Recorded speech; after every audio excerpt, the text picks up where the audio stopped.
तो अपन पढ़ रहे थे थर्मोडायनेमिक्स केमिस्ट्री का, उसका लेक्चर नंबर 3 है। अगर आपने पहले के 2 लेक्चर नहीं देखे हैं तो जा कर के डिस्क्रिप्शन में लिंक लगे हुए हैं, जा कर के आप उन्हें देख सकते हैं। उसमें अपन ने बेसिक बातें की थी। आज अपन हीट के ऊपर पूरा लेक्चर लाने वाले हैं। पूरे लेक्चर के अंदर अपन हीट के बारे में बात करेंगे, डिटेल से बात करेंगे। और ये लेक्चर भी अपना बेसिक ही होगा, इसमें पूरी हीट के बारे में बात करेंगे। तो हीट क्या होता है, जिसको बोलते हैं उष्मा। इसका जो सिंबल होता है, संकेत होता है, वो होता है क्यू। क्यू से डिनोट करते हैं, कैपिटल क्यू से, है ना, ध्यान रखना आपको, कैपिटल क्यू से। होता क्या है, इसकी डेफिनेशन होती है निकाय और परिवेश, मतलब सिस्टम और सराउंडिंग में ताप में अंतर होता है, टेम्परेचर डिफरेंस होता है, जिसके कारण क्या होता है कि ऊर्जा का स्थानांतरण होता है, एनर्जी जो है उसका ट्रांसफ़र होता है। भाई जिधर ज़्यादा टेम्परेचर होगा उधर से लो टेम्परेचर की तरफ क्या होगा, एनर्जी का ट्रांसफ़र होगा। और एनर्जी का ट्रांसफ़र या ऊर्जा का स्थानांतरण जिस रूप में होता है, जिस फॉर्म में होता है, उसी को क्या बोलते हैं, हीट। भाई ये अपना सिस्टम है और ये बाहर सराउंडिंग है, और ये अपना सिस्टम है। अगर दोनों का टेम्परेचर, जैसे सिस्टम का टेम्परेचर ज़्यादा है, सराउंडिंग का टेम्परेचर कम है, सराउंडिंग का टेम्परेचर लो है, सिस्टम का टेम्परेचर हाई है, तो यहाँ से यहाँ एनर्जी का ट्रांसफ़र होगा, और एनर्जी का ट्रांसफ़र जिस फॉर्म में होगा उसी को क्या बोलेंगे अपन, हीट। क्या बोलेंगे उसको, हीट। हीट का जो मात्रक होता है, ऊर्जा का मात्रक, वो होता है जूल या कैलोरी, दोनों हो सकते हैं, कुछ भी हो सकता है। अगर जूल दे रखा है तो उसको कैलोरी में कन्वर्ट कर सकते हैं, कैलोरी दे रखा है तो उसे जूल में कन्वर्ट कर सकते हैं। जैसे एक कैलोरी जो है उसमें 4.82 जूल होते हैं, ये अपने को याद रखना है। जैसे कोई भी अपने को जूल दे रखा है तो उसको कैलोरी में कन्वर्ट करना है, तो क्या करेंगे, 4.182 का भाग दे देंगे, कैलोरी में कन्वर्ट करना है। और कैलोरी दे रखी है तो जूल में करना है, तो 4.182 का गुणा कर देंगे। साइन के बारे में बात करते हैं कि हीट का साइन क्या लेना है। अगर सिस्टम जो है उसको एनर्जी दे रहे हैं अपन, तो क्यू जो है उसकी वैल्यू पॉजिटिव लेनी है। या फिर सिस्टम से एनर्जी ले रहे हैं, तो यहाँ पर देखो, जैसे टेम्परेचर सिस्टम का ज़्यादा है, सराउंडिंग का टेम्परेचर कम है, तो एनर्जी क्या होगी, सिस्टम से बाहर निकलेगी। मतलब सिस्टम अपने में से एनर्जी देगा, मतलब सिस्टम की एनर्जी का क्या होगा, नुकसान होगा सिस्टम का खुद का, क्योंकि उसने एनर्जी बाहर रिलीज़ कर दी। एनर्जी क्या कर दी, उसने रिलीज़ कर दी बाहर, तो सिस्टम का नुकसान होगा। तब उस टाइम क्या लेना है, क्यू नेगेटिव लेना है। सिस्टम से अपन एनर्जी ले रहे हैं, और अगर सिस्टम को एनर्जी दे रहे हैं, उसको गर्म कर रहे हैं, सिस्टम को एनर्जी दे रहे हैं या हीट दे रहे हैं उसको, तो क्यू कैसा लेना है, पॉजिटिव लेना है। तो विशिष्ट ऊष्माधारिता, स्पेसिफिक हीट कैपेसिटी, जिसको डिनोट करते हैं स्मॉल सी से डिनोट करते हैं, नाम है विशिष्ट ऊष्माधारिता, स्पेसिफिक हीट कैपेसिटी। इसकी डेफिनेशन इसके फॉर्मूले से निकल आएगी। इसका फॉर्मूला होता है small c is equals to capital q upon m into delta t. इसकी डेफिनेशन कैसी होती है, अगर टेम्परेचर को 1 डिग्री सेंटीग्रेड बढ़ाना है, कोई गैस ले रहे हैं अपन, 1 ग्राम गैस ले रहे हैं, 1 ग्राम गैस ले रहे हैं, और उसका टेम्परेचर अपन 1 डिग्री सेंटीग्रेड बढ़ा रहे हैं, तो दोनों की जगह 1 रखेंगे, तो सी किसके इक्वल आ जाएगा, क्यू के। इसकी डेफिनेशन क्या होगी, 1 ग्राम गैस का टेम्परेचर 1 डिग्री सेंटीग्रेड बढ़ाने के लिए जितनी हीट की रिक्वायरमेंट होती है, उसी को क्या बोलते हैं, स्पेसिफिक हीट कैपेसिटी या विशिष्ट ऊष्माधारिता। तो ये डेफिनेशन है किसी 1 ग्राम गैस का तापमान 1 डिग्री सेंटीग्रेड, 1 डिग्री केल्विन भी ले सकते हैं आप, क्योंकि डेल्टा टी केल्विन लो चाहे सेंटीग्रेड लो बराबर होता है, दोनों में चेंज ऑफ टेम्परेचर बराबर होता है। तो किसी 1 ग्राम गैस का तापमान 1 डिग्री सेंटीग्रेड बढ़ाने के लिए जितनी ऊष्मा की आवश्यकता होती है, रिक्वायरमेंट हीट की, उसको क्या बोलते हैं, विशिष्ट ऊष्माधारिता। क्यों क्या है यहाँ पर, आवश्यक ऊष्मा हीट जो अपने को चाहिए, जो सिस्टम को चाहिए 1 डिग्री सेंटीग्रेड तापमान बढ़ाने के लिए 1 ग्राम गैस के लिए। एम क्या है, गैस की मात्रा किस में रखनी, ग्राम में, और डेल्टा टी क्या है, ताप परिवर्तन, आप डिग्री सेंटीग्रेड में भी रख सकते हो, डिग्री केल्विन, वो केल्विन में भी रख सकते हो आप ना। तो इसका मात्रक कैसे होगा, यूनिट मात्रक कैसे होगा, तो सी की यूनिट क्या होगी, स्मॉल सी की, ऊपर क्यू है, क्यू किस में होगा, जूल में, नीचे एम की जगह ग्राम में लेंगे अपन, into delta T temperature degree centigrade में भी ले सकते हैं आप, केल्विन में भी ले सकते हैं। तो ये इसकी यूनिट हो जाएगी किसकी, स्पेसिफिक हीट कैपेसिटी की, विशिष्ट ऊष्माधारिता की। थर्मोडायनेमिक प्रोसेस या ऊष्मागतिकीय प्रक्रम जिनकी बात करते हैं अपन, वो 4 टाइप के अपने ऊष्मागतिकीय प्रक्रम है, थर्मोडायनेमिक प्रोसेस जिनको अपने को पढ़ना है। सबसे पहला है समतापीय, नाम से पता पड़ रहा है कि क्या होगा, टेम्परेचर कांस्टेंट होगा, तापमान समान होगा। तो इसमें क्या होता है, टी बराबर कांस्टेंट होता है, तापमान नियत होता है, जो फाइनल होता है वही इनिशियल होता है। तो डेल्टा टी बराबर क्या आएगा, 0 आएगा। क्योंकि डेल्टा टी मतलब चेंज निकाल रहे हैं अपन, तो T final minus T initial करते हैं, तो फाइनल भी वही है, इनिशियल भी वही है टेम्परेचर, तो डेल्टा टी ज़ीरो आना है। समतापीय आइसोथर्मल जिसको बोलते हैं। समदाबीय में पी कांस्टेंट होता है, इसमें प्रेशर कांस्टेंट होता है। समान दाब मतलब पी कांस्टेंट होता है, तो फाइनल प्रेशर इनिशियल प्रेशर बराबर है, तो डेल्टा पी इसमें जीरो आता है। आइसोबारिक बोलते हैं इसको। फिर सम आयतनिक, इसको आइसोकोरिक बोलते हैं। तो वॉल्यूम जो है वो फाइनल और इनिशियल वॉल्यूम बराबर होता है, फाइनल वॉल्यूम और वी इनिशियल दोनों बराबर होते हैं। और तो चेंज निकालते हैं अपन, दोनों का चेंज कुछ भी नहीं है, जीरो होगा दोनों का चेंज। रुद्धोष्म प्रक्रम, इसमें जो एक्सचेंज होता है एनर्जी का वो ज़ीरो होता है, तो हीट कितनी आएगी, ज़ीरो आएगी। तो इसमें क्यू की वैल्यू इसमें ज़ीरो होती है। तो ये आपको ध्यान रखना है किस प्रोसेस के अंदर किसकी वैल्यू ज़ीरो है या किस में कौन सा कांस्टेंट है, नाम से पता पड़ जाएगा। वैसे तो समतापीय मतलब टेम्परेचर कांस्टेंट है, तो डेल्टा टी ज़ीरो। समदाबीय प्रेशर कांस्टेंट है, तो डेल्टा पी ज़ीरो। सम आयतनिक आयतन कांस्टेंट है, वॉल्यूम कांस्टेंट है, तो डेल्टा वी ज़ीरो। रुद्धोष्म प्रक्रम ऐसा प्रोसेस जिसके अंदर न तो हीट का एक्सचेंज नहीं होता है, मतलब सराउंडिंग और सिस्टम के बीच में दीवारें जो होती है सिस्टम की वो आइसोलेटेड होती है, और वो कैसी होती है, रुद्धोष्म प्रक्रम बोलते हैं इसको, एडियाबेटिक प्रोसेस बोलते हैं। तो इसमें एनर्जी ट्रांसफ़र नहीं होता है, तो हीट कितनी हो जाएगी, ज़ीरो। उसी को ही तो एनर्जी ट्रांसफ़र बोल रहे थे, इसमें क्यू ज़ीरो होता है, आपको ध्यान रखना है। तो अपने पास में फार्मूला क्या है, स्पेसिफिक हीट कैपेसिटी का फार्मूला क्या है, स्पेसिफिक हीट कैपेसिटी का फार्मूला है small c is equals to Q upon m delta t. ये अपने पास में फार्मूला है। तो ये फार्मूला रख करके देखते हैं। जैसे आइसोथर्मल, तो स्मॉल सी आइसोथर्मल के लिए काम में ले रहा हूँ, तो यहाँ पे टी लगा रहा हूँ मैं, इसका मतलब समझ जाना टेम्परेचर कॉन्स्टेंट है, आइसोथर्मल प्रोसेस है। तो स्मॉल सी टी, तो इसका फार्मूला क्या हो गया, क्यू टी आइसोथर्मल की heat upon m into delta t. तो अपने को ध्यान है कि डेल्टा टी ज़ीरो होता है, तो इसमें पूरे में ज़ीरो का डिवाइड करेंगे, तो आइसोथर्मल के लिए जो वो स्पेसिफिक हीट कैपेसिटी आएगी आइसोथर्मल के लिए स्मॉल सी टी, उसकी वैल्यू कितनी आएगी भाई, यहाँ पे ज़ीरो रखेंगे, तो ज़ीरो रखेंगे तो यहाँ पर इनफाइनाइट आएगी वैल्यू। तो आपको ध्यान रखना आइसोथर्मल में स्पेसिफिक हीट कैपेसिटी की वैल्यू कितनी होती है, इनफाइनाइट होती है। अब इसके लिए बात करते हैं, तो यहाँ पर स्मॉल सी पी, इसका मतलब समझ जाना प्रेशर कॉन्स्टेंट है, तो इसमें q p upon m to delta t. तो सबकी वैल्यू रखेंगे, कुछ ना कुछ वैल्यू होगी सबकी, तो यहाँ पर कुछ ना कुछ वैल्यू आएगी स्मॉल सी पी के ना। फिर इसके लिए फॉर्मूला बनाएंगे अपन, तो सी वी का मतलब वॉल्यूम कांस्टेंट है, स्पेसिफिक हीट कैपेसिटी, तो क्यू वी मतलब कांस्टेंट वॉल्यूम पर heat upon m into delta t. तो यहाँ पर भी कुछ ना कुछ वैल्यू आने वाली है, कोई भी ज़ीरो नहीं होगा यहाँ पे। अब रुद्धोष्म या एडियाबेटिक की बात करते हो, तो सी एडियाबेटिक, ए से समझ जाना आप, एडियाबेटिक प्रोसेस है। इसका formula q adiabatic upon m delta t. अब इसमें यहाँ पर क्यू ज़ीरो है, तो किसी चीज़ के अंदर ज़ीरो के अंदर किसी का डिवाइड करते हैं तो सारा ज़ीरो हो जाता है, तो सी एडियाबेटिक कितना आएगा, ज़ीरो आएगी उसकी वैल्यू। तो आपको दो चीज़ें तो ध्यान ही रखनी है, सी आइसोथर्मल के लिए स्पेसिफिक हीट कैपेसिटी इनफाइनाइट होती है, एडियाबेटिक के लिए स्पेसिफिक हीट कैपेसिटी की वैल्यू ज़ीरो होती है। आपको ये चीज़ तो ध्यान रखनी है, और इन दोनों की वैल्यू ज़ीरो और इनफाइनाइट के बीच में होगी हमेशा। तो मेरे हिसाब से आपको समझ में आ गई होगी ये सारी बातें। अब अपन बात करेंगे मोलर विशिष्ट ऊष्माधारिता, जिसको बोलते हैं मोलर स्पेसिफिक हीट कैपेसिटी की। इसको डिनोट करते हैं कैपिटल सी से, उसको स्मॉल सी से, इसको कैपिटल सी से। मोलर मतलब यहाँ पर मोल आ गया अब की बार, पहले यहाँ पर स्मॉल एम था, वो क्या था, गैस की ग्राम, गैस की मात्रा ग्राम में, यहाँ पर गैस की मात्रा मोल में, यहाँ पर मोल रखेंगे एम की जगह, तो इसको क्या बोलेंगे, मोलर विशिष्ट ऊष्माधारिता।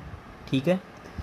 अब क्या करेंगे अपन की इसका फॉर्मूला होता है, वो होता है C is equals to Q upon N delta T. Q वही है जो हीट रिक्वायरमेंट है या ऊष्मा की आवश्यक ऊष्मा, डेल्टा टी मतलब तापमान बढ़ाने के लिए, डेल्टा टी मतलब ताप परिवर्तन, और एन क्या है, गैस के मोल। तो इसकी डेफिनेशन क्या होगी, किसी एक मोल गैस, भाई इसकी जगह एक रख देंगे अपन और इसकी जगह 1 डिग्री सेंटीग्रेड रख देंगे, तो सी किसके बराबर हो जाएगा, क्यू के इक्वल हो जाएगा सी।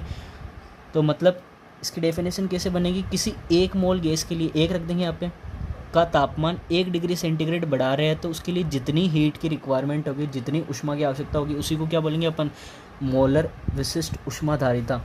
मोलर विशिष्ट ऊष्माधारिता, मोलर विशिष्ट। अगर आप नोट्स बना रहे हैं तो वीडियो को पॉज करके नोट्स बना सकते हैं। अब इसके बाद में अपन बात करते हैं कि जो अपने चारों जो थर्मोडाइनेमिक प्रोसेस है उसके लिए इसकी सी की वैल्यू, कैपिटल सी की वैल्यू क्या होगी। अब अपने जो 4 थर्मोडाइनमिक प्रोसेस है उनके ऊपर बात करते हैं अपन की जो मोलर स्पेसिफिक हीट कैपेसिटी है, जिसका फॉर्मूला ये है Q/N डेल्टा टी। इसकी यूनिट देख लेते हैं पहले। इसकी यूनिट क्या होगी भाई, ऊपर Q है तो Q की यूनिट जूल डिवाइडेड, नीचे क्या है मोल है तो मोल इंटू डेल्टा टी, मतलब डिग्री सेंटीग्रेड में टेम्परेचर होगा तो ये इसकी यूनिट हो जाएगी। तो यूनिट क्या होगी, जूल पर मोल पर डिग्री सेंटीग्रेड। अब अपन चारों प्रोसेस के लिए जो मोलर स्पेसिफिक हीट कैपेसिटी है या मोलर विशिष्ट ऊष्माधारिता, इसकी वैल्यू देखते हैं। तो वही फॉर्मूला वापस C, जैसे समतापीय के लिए देखते हैं तो समतापीय मतलब आइसोथर्मल, इसके लिए डेल्टा टी कितना होगा 0। तो डेल्टा टी यहाँ पर 0 रखें तो C कितना आएगा इनफाइनाइट। तो मोलर विशिष्ट ऊष्माधारिता जो है समतापीय प्रोसेस के लिए इनफाइनाइट होती है। समदाबीय की बात करते हैं तो डेल्टा पी 0, तो इसमें कोई भी 0 होने वाला नहीं है क्योंकि प्रेशर तो है ही नहीं इसमें। तो यहाँ पर जो मोलर विशिष्ट ऊष्माधारिता होता है उसको कैपिटल CP से डिनोट करते हैं ना, कैपिटल CP। इसका मतलब क्या है, कांस्टेंट प्रेशर पर मोलर विशिष्ट ऊष्माधारिता। और यहाँ पर QP मतलब हीट, P कांस्टेंट है। जब समदाबीय प्रोसेस के अंदर जो हीट है उसको QP से डिनोट करेंगे, मतलब Q किसके लिए, कांस्टेंट प्रेशर पर, अपॉन N डेल्टा टी, ये इसका फॉर्मूला हो जाएगा। ऐसे ही समायतनिक प्रोसेस या आइसोकोरिक प्रोसेस जिसको बोलते हैं अपन, तो उसके लिए क्या होगा, डेल्टा V बराबर 0। तो यहाँ पर वॉल्यूम तो कहीं पे है नहीं तो ये 0 होने वाला नहीं है। तो यहाँ पर जो होगा वो लिखेंगे कैपिटल CV बराबर QV upon N delta t, ये इसकी वैल्यू हो जाएगी। रुद्धोष्म प्रक्रम या एडियाबेटिक के लिए Q 0 हो जाएगा, तो वही C adiabatic, capital C adiabatic QA upon N delta t. तो यहाँ पर QA कितना हो जाएगा, 0 हो जाएगा रुद्धोष्म प्रक्रम के लिए। तो C एडियाबेटिक के लिए कितना आएगा, 0 आएगा। अब अपने को एक रिलेशन याद रखना है जिसको मेयर रिलेशन भी बोलते हैं, मेयर संबंध भी बोलते हैं। बहुत इंपॉर्टेंट है, इसका डेरिवेशन है जो अपन आगे करने वाले हैं, मेयर संबंध बोलते हैं इसको, मेयर रिलेशन। इसका फॉर्मूला है CP, कैपिटल C है और P है। इसका मतलब क्या है, मोलर स्पेसिफिक हीट कैपेसिटी एक constant pressure minus capital CV molar specific heat capacity molar विशिष्ट ऊष्माधारिता कांस्टेंट वॉल्यूम पर, कांस्टेंट आयतन पर, बराबर क्या होता है, गैस कांस्टेंट के बराबर होता है, R के बराबर होता है। R क्या है, गैस कांस्टेंट, या गैस नियतांक, इसकी वैल्यू फिक्स होती है ना। और अपने को ये चीज़ याद रखनी है कि जो CV है उसका फॉर्मूला होता है F/2R। CV का फॉर्मूला क्या होता है, तो F की बात करते हैं अपन। F क्या है, F का मतलब है degree of freedom, degree of freedom, या इसको बोलते हैं स्वतंत्रता की कोटि, स्वतंत्रता की कोटि, स्वतंत्रता की कोटि। अब F की वैल्यू 3 टाइप की होती है। एक तो अगर अपन बात करें मोनो एटॉमिक गैस, ऐसी गैस जो एकल परमाणुविक अवस्था में रहती है, अकेला परमाणु उपस्थित होता है उनका, एकल अवस्था में होती है, एकल परमाणुविक अवस्था में होती है, ऐसी गैसों को क्या बोलते हैं, मोनो एटॉमिक गैस। इनके लिए F की वैल्यू होती है 3। और मोनो एटॉमिक गैस का एग्जांपल देखें, जैसे ऐसी गैसें जो एकल परमाणु में होती है, हीलियम हुई, नियॉन हुई, आर्गन हुई, ये क्या है, मोनो एटॉमिक गैस, अकेली अवस्था में रहते हैं, अकेले अकेले परमाणु रहते हैं इनके, इसलिए इनके लिए F की वैल्यू क्या होती है, 3 होती है। दूसरी बात करें F की डाई एटॉमिक गैस के बारे में बात करें तो इसके लिए डिग्री ऑफ फ्रीडम जो है उसकी वैल्यू होती है 5। ऐसी गैसें जो द्विपरमाणुक अवस्था में, जैसे हाइड्रोजन हुई और क्लोरीन हुई, ये क्या है, द्विपरमाणुक अवस्था में पाई जाती है, इनके लिए डाई एटॉमिक गैसें बोलते हैं इनको, द्विपरमाणुक गैसें, इनके लिए डिग्री ऑफ फ्रीडम 5 होता है। और ऐसी गैसें जिनमें 2 या 2 से अधिक परमाणु पाए जाते हैं, पॉली एटॉमिक गैस जिनको बोलते हैं, बहुपरमाणुविक गैस है पॉली एटॉमिक गैस, इनके लिए डिग्री ऑफ फ्रीडम जो है उसकी वैल्यू होती है 6। जैसे एग्जांपल लेते हैं अपन पॉली एटॉमिक गैस का, ओजोन, O3 इसका मोलिकुलर फॉर्मूला है। तो ये गैस से 3 ऑक्सीजन के परमाणु आपस में जुड़े होते हैं, तो डाई एटॉमिक से तो ज़्यादा है, इसलिए क्या बोलते हैं उसको, पॉली एटॉमिक गैस। इसके लिए डिग्री ऑफ फ्रीडम कितनी होती है, 6। तो अब एक सारणी बनाते हैं अपन, इसमें अपन CP, CV, F, R इनकी सबकी वैल्यू देखेंगे। एक चीज़ और देखते हैं, एक टर्म होती है गामा। गामा का जो फॉर्मूला होता है वो होता है CP/CV। तो ये बहुत काम में आने वाला है गामा, इसकी आगे डिटेल में बात करेंगे अपन। तो गामा का फॉर्मूला ध्यान रखना आपको, molar specific heat capacity at constant pressure divided by molar specific heat capacity at constant volume. इसका जो रेशो होता है ना उसको बोलते हैं गामा। तो इन सब की बातें करते हैं एक ही सारणी के अंदर, एक टेबल बनाते हैं अपन। तो अपन इन सब की वैल्यू निकालते हैं। जैसे अपन सबसे पहले लेते हैं mono atomic gas. Mono atomic gas की बात करते हैं तो मोनो एटॉमिक गैस के लिए डिग्री ऑफ फ्रीडम एफ़ की वैल्यू कितनी होती है? 3। एफ़ की वैल्यू 3 होगी तो सी वी की वैल्यू क्या होगी? F/2R मतलब 3/2R। ये किसकी वैल्यू हो जाएगी? सी वी की। किसके लिए? मोनो एटॉमिक गैस या एकल परमाणविक गैस के लिए, है ना। अगर सी पी की बात करते हो तो सी पी का फॉर्मूला क्या होता है? सी पी बराबर सी वी प्लस आर, क्योंकि सी वी माइनस सी वी बराबर आर है तो सी वी को उधर भेजेंगे तो प्लस हो जाएगा। तो सी पी अपने को क्या करना है? सी वी के अंदर आर और जोड़ देंगे तो सी पी आ जाएगा। तो 3/2R ये तो किसकी है? सी वी की। और इसमें और आर जोड़ देते हैं तो क्या हो जाएगा? 5/2R। ये किसकी वैल्यू हो जाएगी? सी पी की। किसके लिए? मोनो एटॉमिक गैस के लिए। गामा की वैल्यू देखते हैं अपन, तो गामा कैसे निकालेंगे? गामा सी पी कितना आएगा? 5/2R divided by c we करना है तो सी वी कितना है? 3/2R। इसको अगर डिवाइड करेंगे अपन तो आंसर आएगा अपना 5/3। क्या आएगा आंसर? 5/3। तो अपन डायरेक्ट लिख देते हैं ना, इसको डायरेक्ट लिख सकते हैं अपन, है ना, 5/3, क्योंकि c p by c v करेंगे तो क्या आएगा? 5/3। क्या आएगा? 5/3। और इसको काटेंगे अपन तो आंसर आएगा 1.66। तो गामा मोनो एटॉमिक गैस के लिए कितना होता है? 1.66। अब अपन बात करते हैं डाई एटॉमिक गैस के लिए। डाई एटॉमिक गैस मतलब द्विपरमाणविक गैस के लिए, उसके लिए डिग्री ऑफ फ्रीडम कितना होता है? 5 होता है। तो सी वी की वैल्यू कितनी आएगी? 5/2R, क्योंकि एफ़ की वैल्यू 5 है तो 5/2R। सी पी की वैल्यू कितनी आएगी भाई? 5/2R में एक और आर जोड़ देते हैं, 5/2R। इसमें एक और आर जोड़ देते हैं तो सी पी की वैल्यू आ जाएगी कितनी आएगी? 7/2R। गामा कितना आएगा? गामा आएगा 7/5। इसको काटेंगे अपन तो 1.4 आएगा। तो गामा कितना आएगा डाई एटॉमिक गैस के लिए? 1.4। फिर पॉली एटॉमिक गैस की बात करते हैं। पॉली एटॉमिक गैस के लिए जो F होता है उसकी वैल्यू होती है 6। F की वैल्यू 6 होती है तो कितना आएगा? सी वी कितना आएगा? F/2R मतलब 6/2R बराबर कितना आएगा? 3R। सी पी कितना होता है? सी पी कैसे करेंगे कि सी वी में एक और आर जोड़ते हैं तो सी वी कितना है? 3R प्लस इसमें एक और आर जोड़ते हैं तो कितना होगा? 4R। ये आ जाएगी 4R। किसकी वैल्यू है? सी पी की। किसके लिए? पॉली एटॉमिक गैस के लिए। अब गामा निकालेंगे तो गामा कितना होगा? 4/3।